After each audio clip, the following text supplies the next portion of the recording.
Yeah guys, welcome to Fez.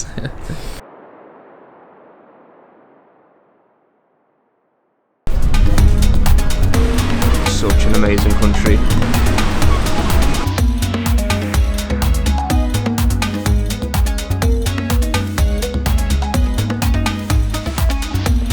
Come and take a look at the view over here. It's absolutely unbelievable.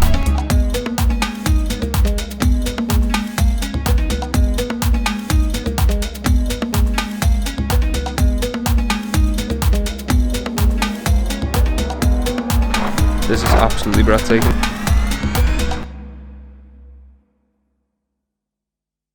What's going on, guys? Welcome back to the vlog. Welcome back to Morocco, and as you'll be able to tell by the opening sequence, I have moved on. I am now in Fez, which is like literally way up north. It is actually my last stop on this Morocco trip. More on that in a moment. I was actually meant to go somewhere else, but yesterday I jumped on the 9 o'clock train from Marrakech to Fez.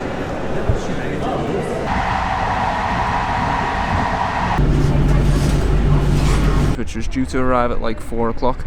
I ended up getting here at 7 because the train broke down, so 2 days of travel, literally just doing nothing else, which is a bit disappointing because I do want to explore most of this country whilst I still have the chance, and that is now obviously why I won't be going on to the last place. I was planning on heading a bit further up north, but my flight to Venice, which is where I was meant to be going, I think I've mentioned this, did get cancelled because I'm actually heading home for a bit and then going on a separate trip at a later point.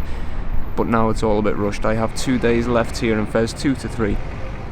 Then I've got to make my way back to Marrakech, where I'll have one more day before flying home. But in terms of today, obviously I arrived late last night, didn't really do anything. Went and got some food, headed back to the hostel. There's literally only 3 people staying in the hostel, which is pretty cool. And then I've just checked out some gardens. Have absolutely no idea what they're actually called, to be honest. I just stumbled across them, but I will throw it on screen now.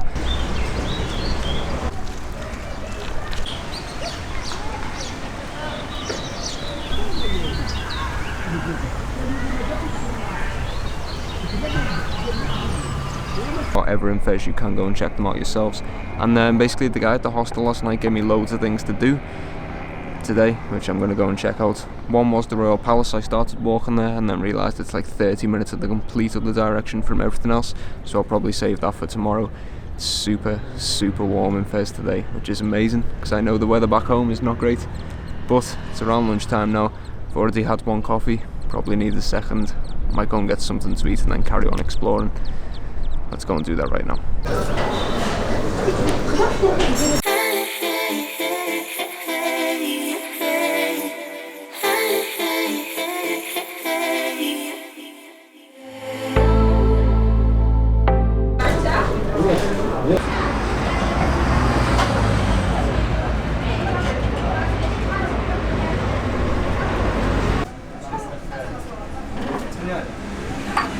So I just headed back to the hostel and I've met up with 2 guys who work in the hostel, and they have very kindly offered to take me to the viewpoint here in Fez. So that is where we are going now. Saves me a bit of a walk as well. Going by car to check this place out.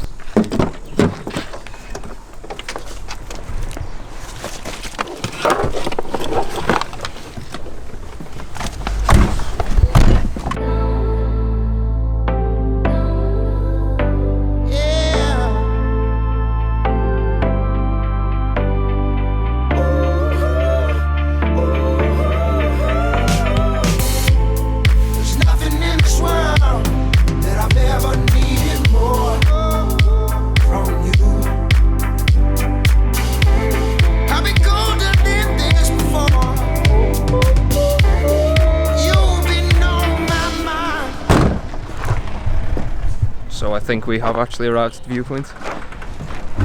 Take a look at this view over here. This would have killed me climbing up. That would have been some walk. These legends have brought me up here in the car. Hi guys. This is genuinely absolutely breathtaking. Some of the best views I've actually seen in Morocco so far. Take a look at this in just a moment. There's a whole wall around the whole Medina. I do actually believe this is the biggest Medina in the whole of North Africa, which is crazy. Take a look at this. This is absolutely breathtaking. So in the very far distance you can actually see the mountains. all the way over there. Absolutely incredible. And that is absolutely spectacular. Blown away by this viewpoint. If you are actually in Fez, come to these guys at the hostel and just tell them tell them you want to come here, and hopefully they'll bring you. Incredible. Even when you're not looking down at the Medina, you've got absolutely stunning views here as well, and some police horses, which is quite interesting.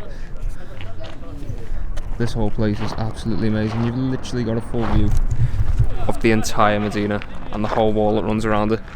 This is absolutely breathtaking. It puts it into perspective just how big this Medina is. So this place, you have, it was like the manager people, you live here looking for the Medina. Okay, nice. How big is the Medina again? You were saying how many roads? 9,600 streets. So huge, bro. Huge. This is the biggest Medina in North Africa, apparently. I was reading. I think so. Yeah, I was reading that online. Incredible.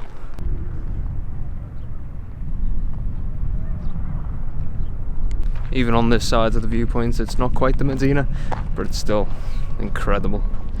If this was in England, you'd be raving about it. Take a look.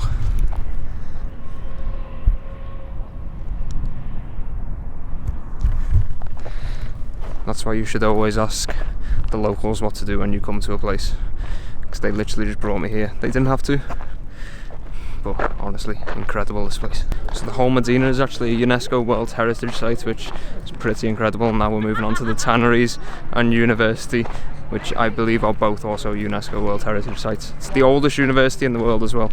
Go and take a look now.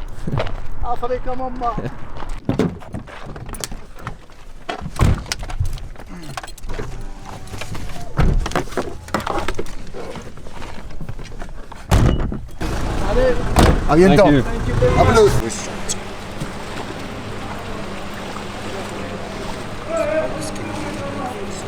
We start from the white section. At the fourth stage, there is ammonia. It's putting drop in limestone, water and salt.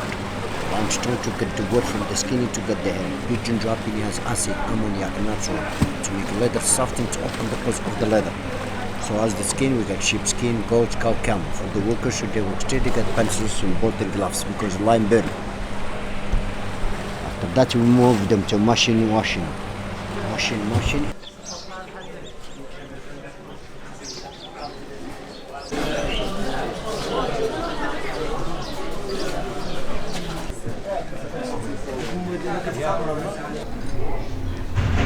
That was such a cool day exploring with the guys from the hostel. Honestly, two of the best guys. If you want to actually come to Fez and want to do a tour with them, they do actually do tours. I'll put all of the information in the description, and Muad, who is the manager of that hostel, his number will be on screen and in the description right now. Honestly, so generous just to show me literally everything in Fez in one day. We went to the tanneries and the oldest university in the world. Genuinely incredible. Off to watch some football now and get some food.